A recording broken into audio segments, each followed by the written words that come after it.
all of you to subscribe to According to Woods podcast on Facebook, YouTube, and all other platforms.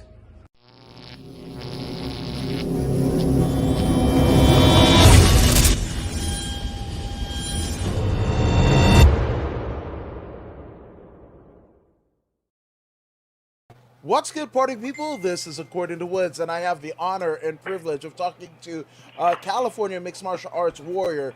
He is a lights-out extreme fighting and a CXF 150-pound champ, a Bellator veteran. He is the one, the only Dominic All-Day Clark. Dom, what's going on? What's up, brother? What's up, man? Thanks for having me, bro. The pleasure's all mine, and it's funny because, like, we've done interviews in the past. We've even commentated a Spar Star event, but we've never podcasted together. It's weird. Yeah, I feel like you probably, I think everybody like on my team and all my coaches, but I don't think we've ever linked up on like podcast form. But you know, of course, we've always chatted up at the fights and did a little commentating. So of course, man. And an impeccable commentator you are. That's one of the many things. That's one of the many things that you do impeccably well. Like, how could somebody be so talented to fight, to be as tenured you are in the fight game, handling the family biz, your beautiful wife, your wonderful girls, and then also commentate? I almost feel like if you just like decided to podcast and what have you, you'd blow me out of the water. Come on now. I mean, the podcasting, that's you. That's your art. You got that. I appreciate it. And Coach Rob out of Canada is saying, Coach Rob, approved interview. Thank you, Coach Rob. Glad you're here. Hope you are well. But let's take it back, because a lot of people see, I mean, damn near 30 fights in your career and all of this jazz. But, like, how did you get into combat sports?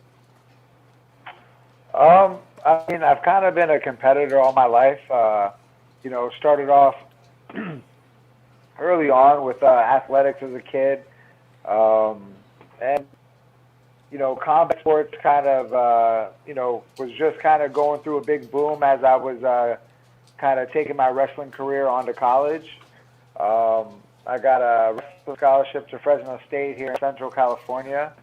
And, you know, it started kind of like the jiu-jitsu kind of buzz kind of started around college wrestling, you know, kind of, you know, people started kind of slowly getting into it. Then I think one day Chuck Liddell comes to like a wrestling match at Fresno State saying like, hey, I'm taking this senior. I was a freshman at the time. It was a senior. His name was Casey Olsen. He was actually a Tattoo Palace vet too, a couple different times, a Strike Force vet as well. So he was gonna like take him under his wing and train at the pit and get all ready for, you know, mixed martial arts pro career. And I was just kind of blown away by it. Obviously, I was a big UFC fan. Being a wrestler, I was always, you know, attracted to combat sports, of course. You know, getting the DVDs at Blockbuster as a kid and stuff. I never really like dove into it, and probably till like a year or two after college. I feel like I got like a late start. I didn't really start till around 24, 25 years old, and then, you know, and then kind of just took the jiu-jitsu just like anybody else, kind of started adding blocks on, and luckily I had a, you know, a really good wrestling background, so I was able to kind of put pieces together around that, you know. No, man, that's incredible. And shout out to the Fresno State Bulldogs, because, like, they don't get the love, man. Now. Right? Because, I mean, you talk about David and Eric Carr, the NFL quarterback brothers that actually came out of Bakersfield and, you know, graduated from Fresno State. You got to talk about that. You got to talk about the Abbas brothers, Stephen and Jerry Abbas, multiple-time NCAA champs. Stephen Abbas, silver medalist in the Olympics. So, I mean, there was a lot of good things. He was like about a few years before I ended up going there. But it was, you know, great times, and definitely, like, I feel like the foundation that I kind of built to, you know, kind of, you know, proceed my way into that world for sure. No, 1,000%. You almost sound like me, because, like, when I tell people, like, I grew up in Inglewood and I went to Inglewood High, and they're like, oh, you went to school with Paul Pierce? And I'm like, no, he like, graduated, like, like about 4 years Yeah, before I was yeah, there. But you know, we walk the same halls, is what I'm saying. gotcha, for sure, for sure. Now, uh, from that's I mean that's crazy, right? Like your in is like Chuck Liddell kind of looking for training partners and what have you. That's kind It of was, nuts. yeah, it was interesting. You know, the UFC was just starting to really get a buzz around. It wasn't probably, but like within that same year or two, where the Forrest Griffin, Stephen Bonner fight happened, roughly that first season of the Ultimate Fighter. You know, so of course, any college wrestler or maybe a year dispatched from college wrestling, maybe thinking about getting into college wrestling, everybody with that fight that happened with Ultimate Fighter, the first season, you know, I feel like a lot of college wrestlers and people that were, what do I do now that college wrestling's done, all that stuff, were like salivating at the mouth, like, holy crap, it's something to latch on to. It's like we wanted something, you know. Of course, it starts with jiu-jitsu tournaments and all that stuff, but you know, most like myself and I know most college wrestlers around that time, around 2010, 2011, it wasn't the amateur thing was just really starting to come about, and it wasn't really the same kind of structure it is now, where you're kind of like, you know, it's very structured and you know where there's more weight behind an amateur record now, you know, moving forward into bigger promotions now, where you know you take it 10 years ago, it wasn't really, it was really just for what it was, experience. And you know, it was right on that cusp where, you know, most college wrestlers like myself, we said, you know, kind of like, you know, dive right in just because of, you know, the competition experience. So it was, you know, different, a little bit of a different time, but, you know, I'm glad we did it, because then you just learn your lessons along the way, you know? No, 100%. I mean, that kind of era. I mean, of the Chuck Liddells, and then into the guys and girls that got in the 2010s. You know, like it paved the way for a Yeah. lot of these guys. It's almost like the you know the Dr. J paving the way for like you know the Michael Jordans and such, right? Right. In basketball, it was kind of like that. Right. Yeah. Yeah, absolutely. That's a good comparison, because, you know, I always like, you know, I guess my generation of it, I got kind of blessed. So I kind of started in that kind of, you know, kind of a little 2000, where it was a little bit different, you know, with, you know, with him, the way that everything's involved with my training, structure, you know, like Eric as it used to be. So, you know, I think that is kind of cool to see both sides. I think that's been helpful as well. Kind of in that I've kind of started in that old school kind of MMA vibe, and then now, you know, luckily these past, you know, half of my career, probably like 5-6 years, where it's kind of gotten into more, you know, the evolution, you know, kind of catching up right along, and obviously as you see, you know, with like, you know, people like Chad George, like, you know, taking the jiu-jitsu to another level, and you know, just things like that have helped out a lot, you know.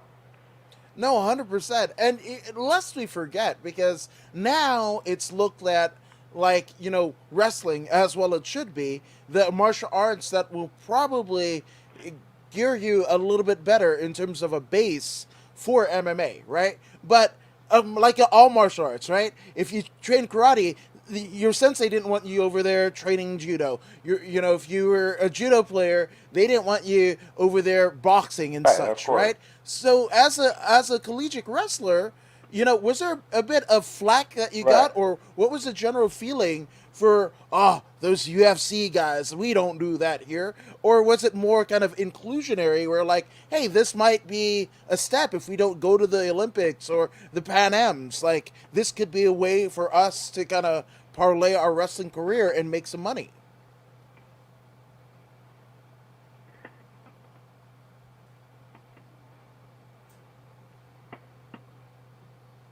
Yeah, you know, I think that there was I think everybody definitely had the like want to try it out attitude. You know, whether it was, you know, it doesn't, you know, I think that, you know, as you kind of get into it, there was definitely a lot of wrestlers that I knew just wanted to like I have to try it out. I have to just see what it's all about. You know, and sometimes that fades during training, and then sometimes people kind of go out there and try it out. And you know, I think for me it was something that, you know, it really, you know, when you were trying to like, when you have a sport and you have sports throughout your whole life as a kid, high school, college, and you have a structure down, and then you lose that structure, you know, you're really kind of like reaching for anything to give you structure again. You know, luckily, martial arts and kind of athletics and stuff kind of go hand in hand with, like, you know, regimen, you know, having things to do when you're not doing the activity itself, following diet, following, you know, all those things for football, for wrestling, like I did in high school, for wrestling, like I did in college. So a lot of just like, you know, luckily I was able to walk right into martial arts and kind of need it, because I know that I needed that structure and I needed that thing. Obviously, like I said, I got a little bit of a late start, so, you know, college was done with me around 22-ish, 23, you know, and I didn't get started till around 24 or 25. So I was really happy to latch on because, you know, I found, you know, very easy to like slip up,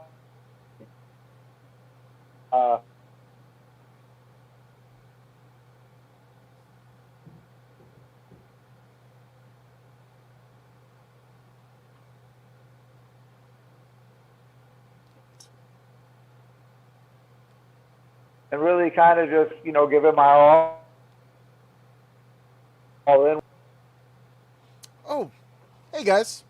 This is According to Woods here, and I am talking to a Bellator veteran, a prize pupil of one Chad the Savage George out of CMMA. He is the former CXF and Lights Out 155-pound champion, Dominic All Day Clark, a former champion, I should say, who's coming off of his win at the previous Lights Out Xtreme Fighting, which you can find on Fubo TV. Not live because it happened Saturday. Saturday is when it happened, but you can catch that in its entirety on Fubo TV. So we encourage you to do so. I'm just saying, and go ahead and follow Lights Out Xtreme Fighting or LXF on the social medias. You'll be glad you did. I'm just saying. So I believe we're getting Dom reconnected, and he's back. There he is.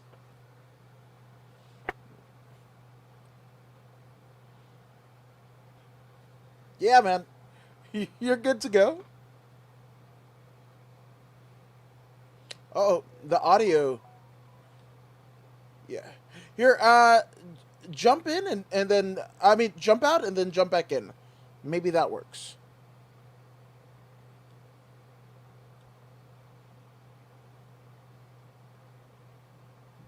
Yeah, the audio's dead, unfortunately. I can see you. That's a good thing.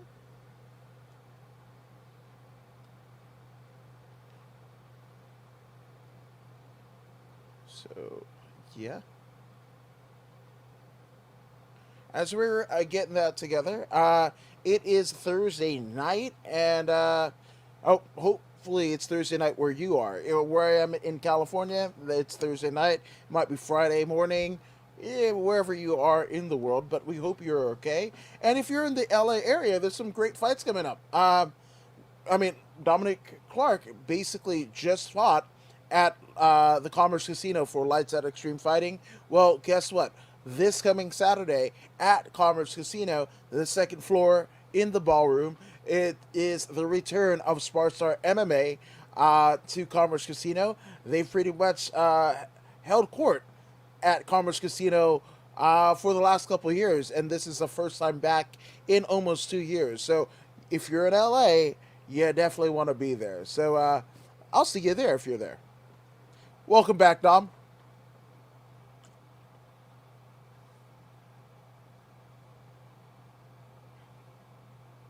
Uh no, it still went dead again.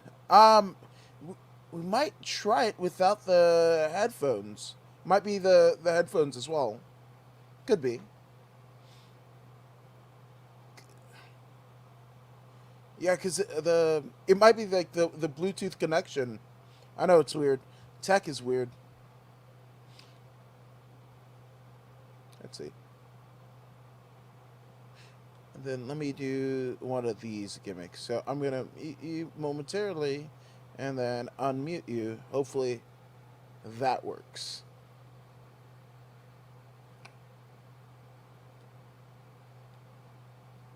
All right. So go for it. No. No. What we might have to do is let's see. Let's do one more thing. Let's have you jump out and then jump back in once more, and hopefully that'll remedy the problem. No worries. It's all good. Yeah. So, as I was saying, Sparstar MMA, it is returning to the Commerce Casino this Saturday night. There's some cool things going on. Jennifer Flores of CSW out of Fullerton, California, the famed CSW. She is making her amateur debut. We also have the return of Jesse Velasquez, IFS champion. He returns to the cage on Saturday night after pretty much a little over 2 years sabbatical. But Jesse's kept it busy. He's there at Fight Academy in Pasadena, California. So it's all good. It's not like he's kind of diminished in his skill set. I would even argue that he might be better than he was with the last time any of us saw him in the cage. And a litany of, I think there's like 16 fights on the card. So if you haven't already got your tickets, if they're not already sold out, definitely mark your calendars and make a pact to be at Commerce Casino this Saturday night for Sparstar MMA. It is going to be amazing. Actually, it's going to be amazing. That's an extra zing. Or it's definitely an extra and it looks like through the powers of the interweb we might have Dominic Clark back. Here he is. Yes, can hear you fine. Can you hear me? Absolutely. You're back. Ken? Nice.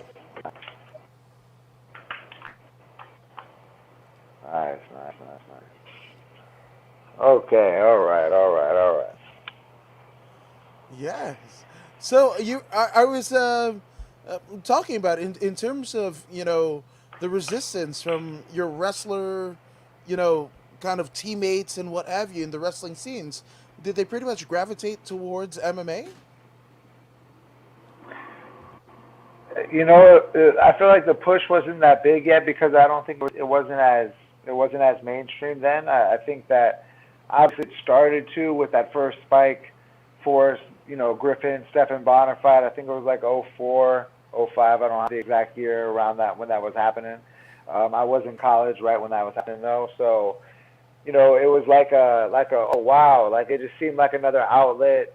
If you kind of not everybody. It's only a small percentage of college wrestlers are Olympic worthy or even able to go even try it out to not make the team. You know what I'm saying? So the small pie was really Olympic wrestling, and then a lot of college wrestlers knew that it was like other avenues of sports But really, MMA was really the only other outlet for college wrestling. It seemed, unless you were doing dual sports like a football and wrestling, or something like that. So, it competitively, it seemed like the route, especially the jiu-jitsu route. And it's funny. I had my first fight before I ever had a jiu-jitsu tournament. So, whoa, it's interesting stuff.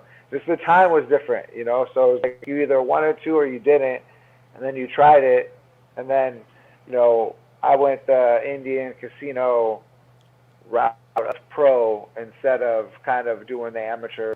It was roughly they're going to be like the same thing. It just would count instead, so it was kind of like the thing to do at that time for sure. No, 1,000%. And it's funny because you're used to competing, via wrestling in front of crowds and what have you, plying your trade, especially in a combat sport like wrestling. But for whatever reason, on the West Coast, the interest isn't as feverish as it is in maybe the West Coast. It wasn't as feverish as like East Coast wrestling and what have you, right? Yeah, So, I grew up in the East Coast. I grew up in Virginia. I graduated high school in Virginia, so I was a Virginia East Coast wrestler, and I came out here to the West Coast. I could see that too. I mean, wrestling's just obscure, I think, anywhere, but a little bit bigger. It's really big in the Midwest if you think about it, like Iowa, Oklahoma, Michigan, Minnesota. I mean, you just keep going on and name every school down the road. But I think that it's always been kind of obscure, wrestling as, and just as MMA was, and still kind of is. It's getting there. I feel like it's kind of crashing ESPN and starting to be a conversation. Like, oh, what's the UFC pay-per-view? Little things like that. I feel like it's becoming that, but at the end of the day, call it 5-10 years ago, MMA is obscure. It still is. It's still a small piece of the major sport league, So it's I think that it's come such a long way. It's been cool to see. So I feel like it's kind of, that's why I feel like wrestlers are kind of used to that, because of how much that goes into wrestling. And sometimes even high schools, it's like nobody goes to the dual meets. Nobody goes to the things.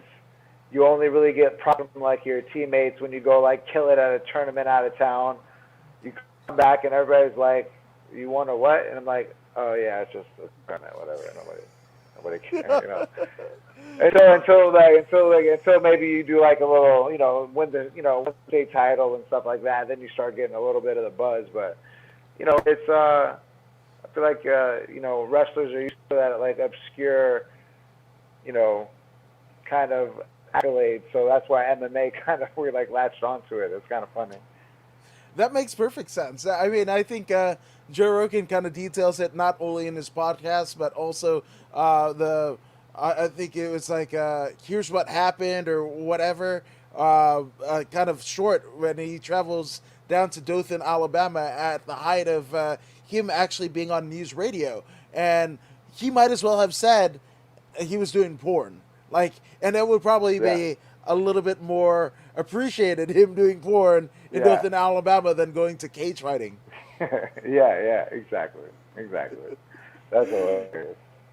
Now, in terms of the crowd, right? Because, especially in Central Valley, California, I mean, wrestling crowds are huge. I mean, even the race car driver Kevin Harvick was a wrestler at North High School in Bakersfield, right? So, with that being said, what the wrestling crowd versus your first MMA fight crowd, what was the difference? Like, can you compare them? I mean, not really. I would almost say like not too much difference, except just alcohol. Really. I mean, not really, because you go to a lot of these tournaments and it's a lot of wrestling dads or wrestling families. Sometimes the whole family, sometimes not. It's a lot of the, gotta get them, and this is yours, this is for Billy, all that kind of stuff. So, I mean, that kind of happens all the time in wrestling. It's just, I feel like it's a little magnified with, the alcohol, because, it's like they're really going to yell out what they're really feeling. And sometimes you'll get that at wrestling tournaments, but it's pretty, few and far between. But I think it's just really the alcohol and, like, hearing or seeing people. But luckily they usually do a good job on keeping us away from most of that stuff. But it's more about hearing, like, the funny stuff, like, either during the fight or kind of right before the fight. And it's like, take him to the grave, and you're like, I mean, I'm just trying to pass the guard. I'm just trying to pass the guard, bro. Like, that's it. Like, like, what the, like. Which I have to ask, because I've heard, and I'm not even the one in the cage or heading into the cage, right? But I hear it peripherally. Yeah. So, Dominic Clark, what is the weirdest and oddest thing, the most obscure thing that you've heard in your time of fighting from the audience? And we love you, Filthy Casuals. We love you. I mean, probably, I feel like you've always heard somebody in the crowd at some point, like kick him in his dick or something like that. Of course, you've always heard that. I feel like that one's kind of like pretty common, but I feel like the ones that kind of throw me off a little bit is like usually like fans of opponents. You can hear those kind of close people during the fight sometimes. And, I feel like I'm not really sure what mine are saying, because I'm sure that they're always rooting for me. Even if they see my demise coming, they're like, nah, he was there. But I would say that sometimes it's a little weird, like you be in a really dominant position, or you'll be like, maybe a lot of damage, or you're like, there's no way they'll get out of this spot, and you'll still hear them, and they'll just, you'll know it's their people, and they're like he don't want shit, he don't even want shit, like, maybe you're where you're at in mounts, or you're almost getting the choke in, maybe doing some kind of, you're just in a really good spot, and then and then you hear somebody talking about like they don't want to see you. They don't want it. And I'm like, okay, all right. Like it's but I've heard it, and then like I just understood that I would want my people saying the same thing too. So right. I mean that is what it is. Right. So I. What the weird? Funny. It's probably like the funniest thing I've heard during a fight. Well, you know what the weird irony is, right? Is if you're in dominant position and the person that they came to see, is not in the best of positions. Well, the irony is probably the reason why they think that the person in not the great position has a chance is they probably saw Chad George in a clip on Instagram, Von Flew choking a mother trucker. That's so we can thank Chad for that. Like thank you, Chad. Like he's got a chance. Yeah. He's got a chance. I saw that guy do it in the circular cage. Like, it's going to be fine. Like, my dude is going to be all right. That's good. That's good. Oh, that's tremendous. Now, obviously, I mean, in terms of, you taking your first fight, going the casino route and what have you, but when do you start to kind of shift gears and go like, hey, this could be a profession, or this could be the route that I want to take? When do you kind of siphon from like the wrestling mindset to like, hey, I'm going to get some kicking and punchy stuff? It happened pretty quick. Like I started getting in the jiu-jitsu rooms and grappling rooms, and then I would kind of do well just with, pure wrestling and control and all that stuff. And you go with like some, blues and purples and browns. And at the time, the jiu-jitsu, if you even think about then, 2010-ish, it's a little worse than it is now. So, but the wrestling is always up, up, up, right? So the jiu-jitsu not being where it's at currently, you know, that's why I feel like wrestlers were able to do such good things early on, and especially in the MMA world. So I would just go to the jiu-jitsu rooms, and I would just kind of toss people around, kind of aggressively and not really knowing what I'm doing, but would have success and not get subbed, and maybe sub people randomly, and I'd get out and they're like, wow, you know who that guy is? And I'm like, oh no. And he's like, oh, he's like a brown belt. He's like a UFC prospect. And I'm like, that guy is a UFC prospect. I was like, really? And just kind of started building confidence that way, where okay, you started seeing the talent that was out there, and that you weren't far behind, and I didn't even know a lick. So I'm like, if I learned anything, I always felt like I could be pretty great. So it's kind of like the route I took, and it was really after jiu-jitsu. I did jiu-jitsu for about less than a year. Started learning kickboxing, Muay Thai for about 6 months, and then I did a pro fight. I mean, it's kind of how it went. Kind of go all in or nothing. And then I did the pro fight, and I felt it, and I kind of I knew I wanted to do that forever. It's just a matter of how. I'm trying to figure all that out. And, I started my career in Fresno for my first couple of fights, and then you kind of find out, that's shout out to Fresno, just where the hotbed of trainers are, and and where MMA was at the time. It wasn't the place that I felt like I was gonna grow at the at the rate. So I was thinking LA, San Diego, Vegas, kind of some of these places where you knew there were some of the gyms and a lot of people in that area. I built myself up to, I think it was 2-0 or 3-0 in Fresno, and then I lost the Strikeforce opportunity that I got really early on in my career, 2012 or 2011, and Strikeforce Challengers in Fresno. So I ended up losing that fight, but it wasn't about a loss or anything. I just knew that, I kind of had reached a point, and then I just, kind of wanted to move on to a different town and try to find as much talent as possible. And, I think LA was really a good spot for that, considering I didn't want to, change everything drastically with another state, going to Iowa or Florida at the time. It was always been obviously a big hotbed. So it was really kind of LA, San Diego, Vegas for me, and I landed in LA.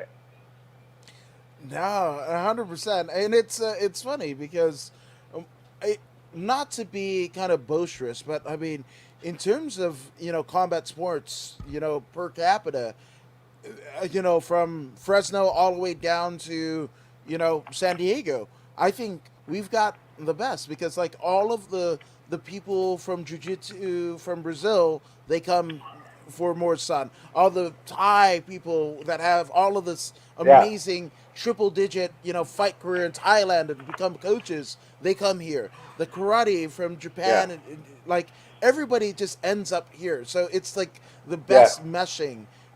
All these talented athletes from other sports, that come. Yeah. It's just amazing. Of course, yeah. No, I mean, I could tell that right away.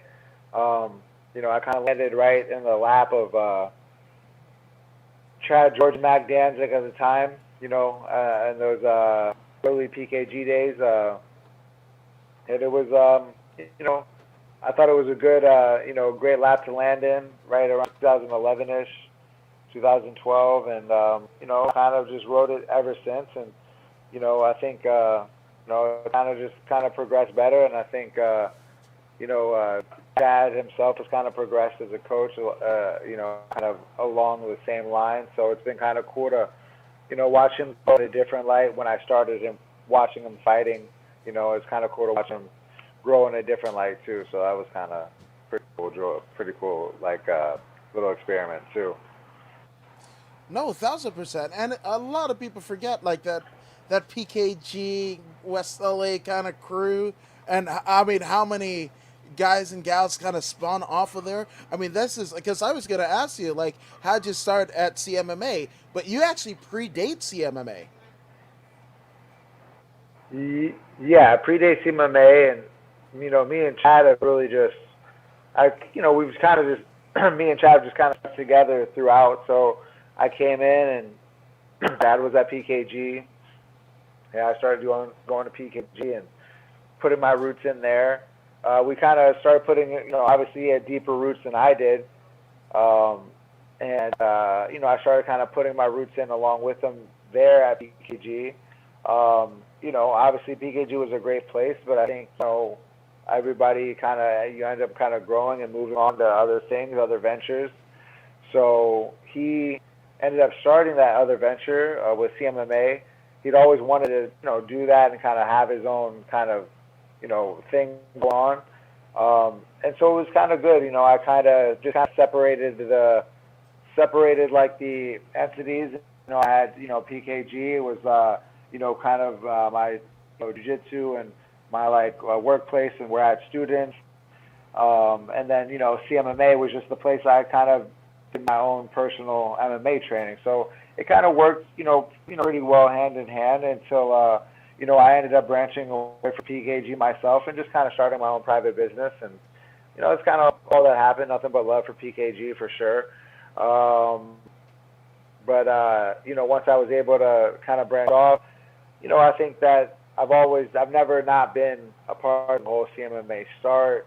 We've been, in those rooms where there was no logos, no walls, no pads on the walls and stuff. So it's been a great ride over there to see like what it's grown into and the people that we have involved there, and kind of like the guys like myself and Chase and big shout out to Cooper, but myself and Chase and a lot of the guys that have kind of been there since day one, to kind of just kind of see everybody still putting the work in and still progressing, still getting better, still winning fights, trying to put these together and stuff like that. So that's what we're all in it for, just the glory, but the journey's been really fun, but we're all in it to leave that legacy of winning 1 million fights, of course. Come on. Yeah, no, 100%. And it's funny because there's a lot more opportunities, and again, that analogy of Dr. J and Michael Jordan, I think it fits a little bit more so now than ever before because, again, the Chuck Liddells and the Randy Couture, Yeah. And I mean, and there's a litany of guys that, not even got to that level, and like a Ben Jones or what have you. So many guys and girls that they paved the way, but kind of missed out on the big money. And as they start to hang up their gloves, so to speak, the big money comes in, right? And then now, the tournaments, right? Who'd have thought a PFL tournament would net you $1 million? True.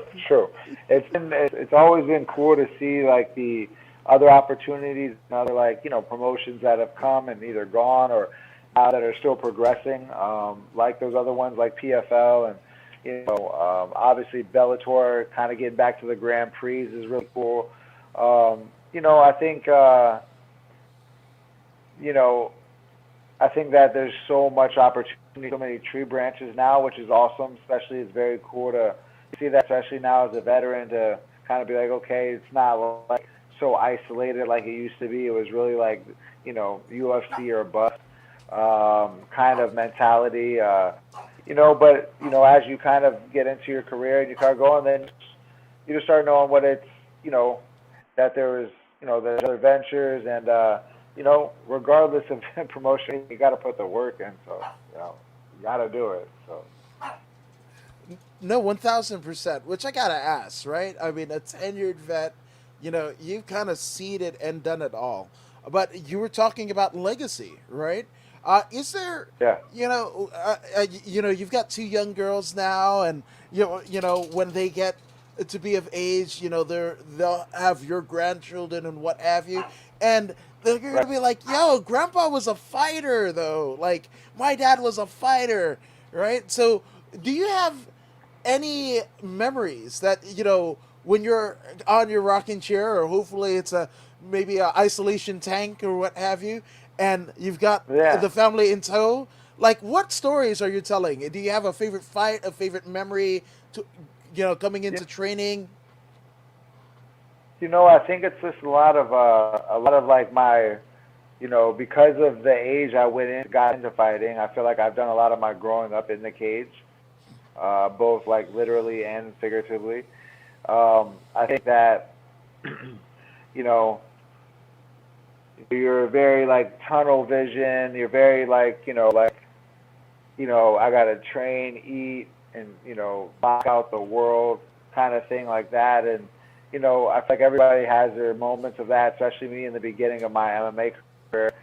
But I've I ended up shout out to Ghost Pepper. But I ended up getting engaged in the cage back in 2016.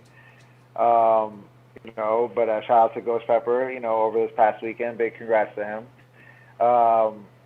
And it's funny when I see things like that happen. I'm like, damn, I've been in the game a while now. Come on now. But so yeah, 2016. I got engaged in the cage. And then I think it wasn't, but a few years later, a couple years later, I ended up, winning a championship and having my daughter in the cage with me.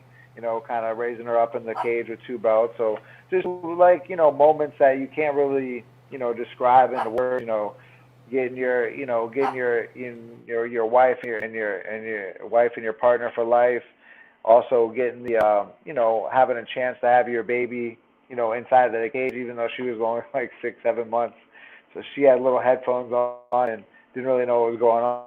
It was just, you can't really take those moments away, stuff like that are things where, you can show them. And it's kind of like a goal of mine too to, as I progress. And, I've been real smart, ever since I turned, I feel like around 28, 29, I started, taking it to another level physically, because I knew, I've always been a watcher and a big lover of like all like the, top guys in sports. So, you got to start following suit. So, I mean, I've taken care of my body the right way since like, right sub 30, just like anybody. I had some fun, from like, 22 to about 26.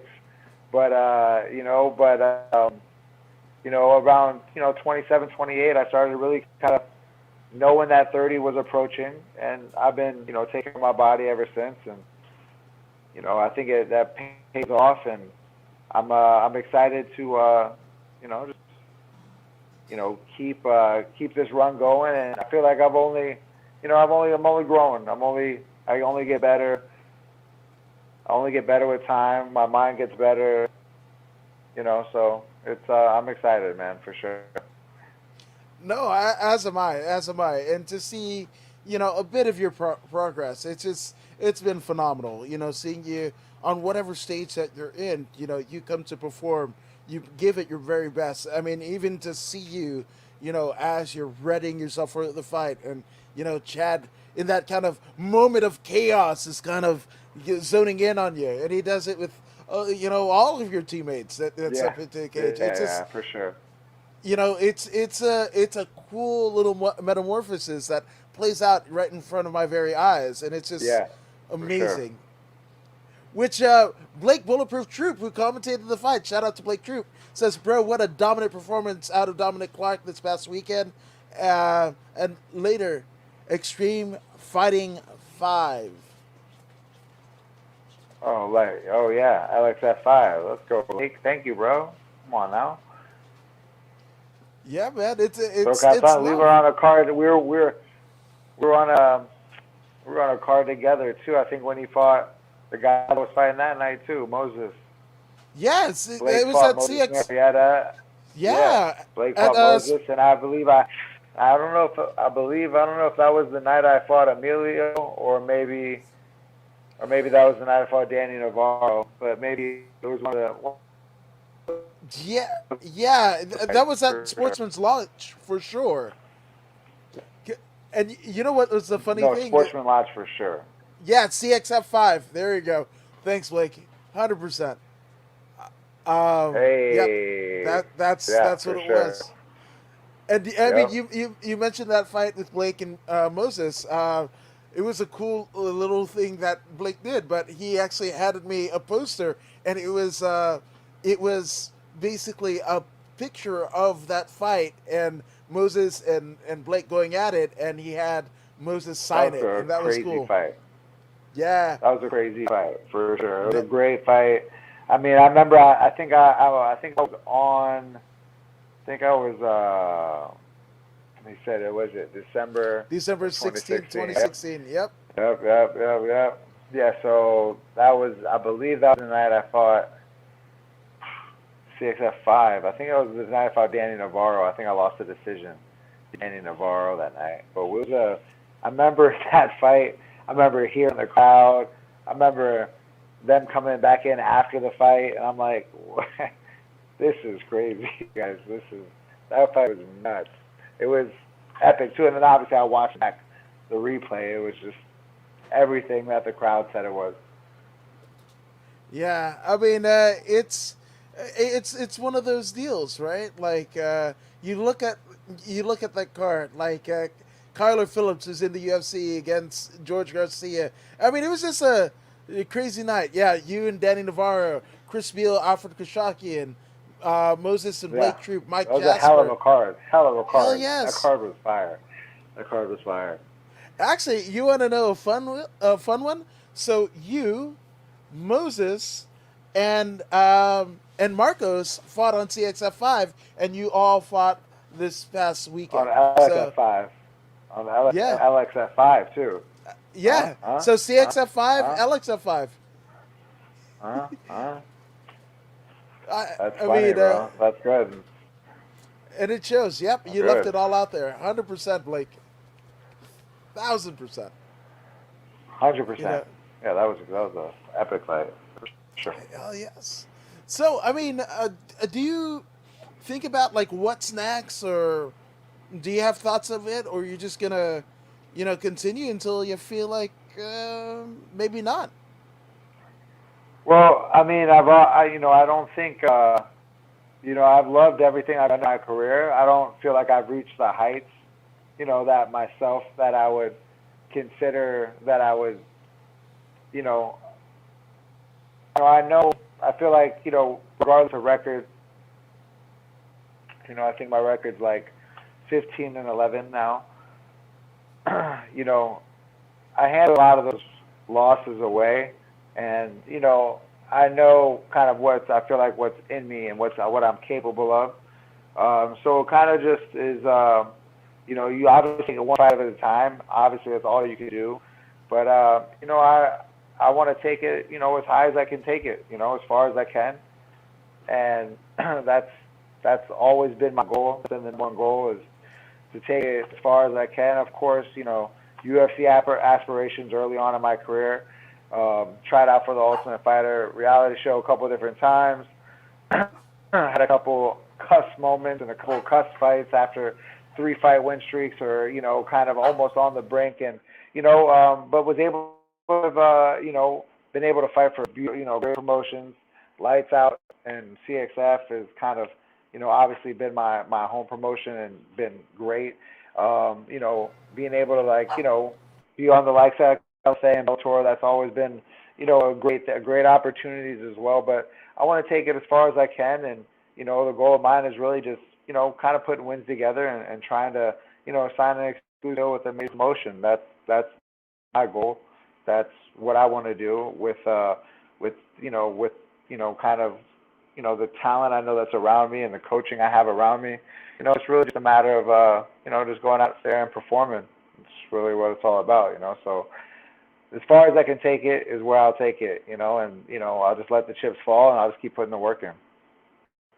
No. And that's what you do. You do it all damn day. Which Yeah. I speaking of things all damn day, and you keeping yourself in impeccable tip top shape. But I mean, after 8 week fight camp, cutting weight and all that jazz, and you have the fight, and it's a culmination of all of these things. But then Yeah. the fight is over, and you get to let your proverbial hair down a bit. Is there Yeah. anything that is there a favorite dish that you go to and be like, yeah, I deserve this steak or whatever? What are you indulging in after the fight that you can't do for 8 weeks? Well, it's usually I'm a big like next morning after a fight. It's usually like donut central. You try to do your best to include that in the breakfast scheme, but sometimes you don't have space for it. But donuts is like my like go-to sweet tooth thing like after the fight, and then it's really just kind of getting all your hands on everything that you kind of missed. The In and Out double double, animal style. Five Guys. Obviously I can name every burger place, but just kind of going crazy and like having like too much sushi where I can't even breathe. Just the normal stuff that you kind of miss during that last few weeks to the month where you kind of have to be a little more meticulous.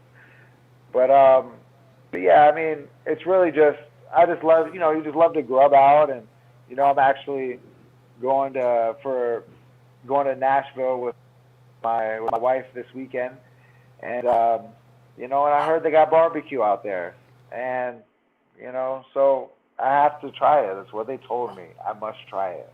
So, Absolutely. so so those are things that I like to enjoy. I like to grub out just like anybody else. So just kind of, go crazy for a week or so, and then, kind of reel it back and get right back to work. But for sure, man, absolutely. I love it. I mean, Nashville. Come on, show out. Dominic Clark is coming to your town. Show him some good barbecue. Show him what Come on, Nashville barbecue is let me about. know. Let Absolutely. me He'll know. share it in his stories and all that jazz. Show him and his wife a good time. That's what I'm saying. Yep, yep. Now, obviously, Dom, there have been a lot of people who have professionally and personally helped you get to where you are now. So take as long as you need. Let's get some shout outs out of the way. Yeah, obviously a big shout out to CMMA, everybody over there, all the coaches, Chad, Josh Barnett, Victor Henry, a lot of the guys that kind of lead the way for us. Um, my close training partners, I don't need to name everybody, but a lot of them have been with me for a long time. But everybody at CMMA, my management at Upgrade, um, Adam Lerner, my coach as well. He's part of the A4 clan, but he's now under the CMMA clan now. Adam Lerner, Thad George, they're obviously my two of my closest guys that have kind of like had my back throughout this whole journey. And my boy Chase Gibson, we've been in the trenches for almost 10 years now together, and gone through everything. So just big shout out to him. Love him to death too. And obviously my wife and kids, London and Capri. Got some toddlers now. Shout out to London, starting school, preschool next week. She's turning 3. Crazy. And my little girl Capri is about to be 2 years old in October. And big shout out to wifey, MVP, of course. And yeah, man, that's about it, man. If I forgot anybody, I'm sorry, and I love you. So that's pretty much all I I have to say for that.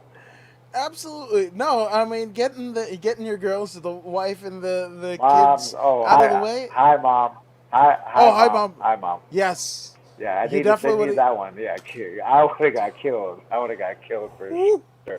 I would have got woo. killed. And it's Thanksgiving. It's Thanksgiving soon too. I can't mess up.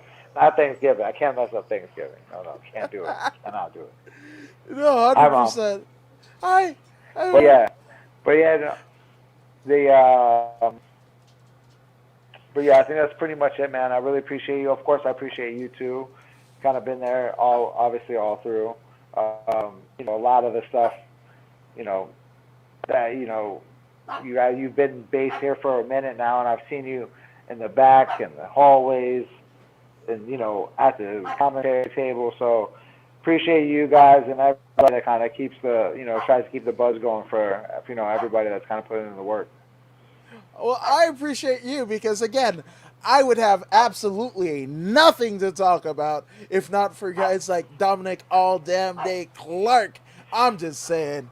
And Come on now. again, yeah, I'm just saying. But also, thank you guys. Thank you guys in the interwebs of watching the According to Woods podcast. And actually, Dom, before we sign out, where can people find you on social media?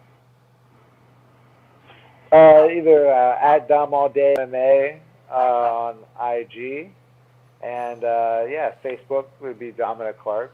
Dominic All Day Clark either way. So yeah, that's it, man, for sure. Oh yes. I appreciate the love, guys. Looking forward to the next one. Hopefully we get another one here before the year's out. That's the goal. That the body rests up a little bit, and hopefully I would love to come back. October, but if something else, kind of comes up, I'll be ready. So we're ready to go. A couple weeks, so ready. Always, all day. All day, Dominic Clark. Hell yes. And again, thank you guys for watching us here out According to Woods. And if you haven't already done so, go ahead and like, share, and subscribe to the According to Woods podcast on Facebook, YouTube, and Twitch. I mean, Dominic Clark, you're subscribed to the podcast, aren't you? Of course. I've already subscribed 3 times. Let's go. See? So be like Dominic Clark and go ahead and subscribe to the podcast. But if you don't believe me and you don't believe Dominic Clark, and I don't know why you wouldn't, here's Pro Wrestler Zeta Zhang to convince you. Hey, this is Zeta Zhang. Make sure you subscribe.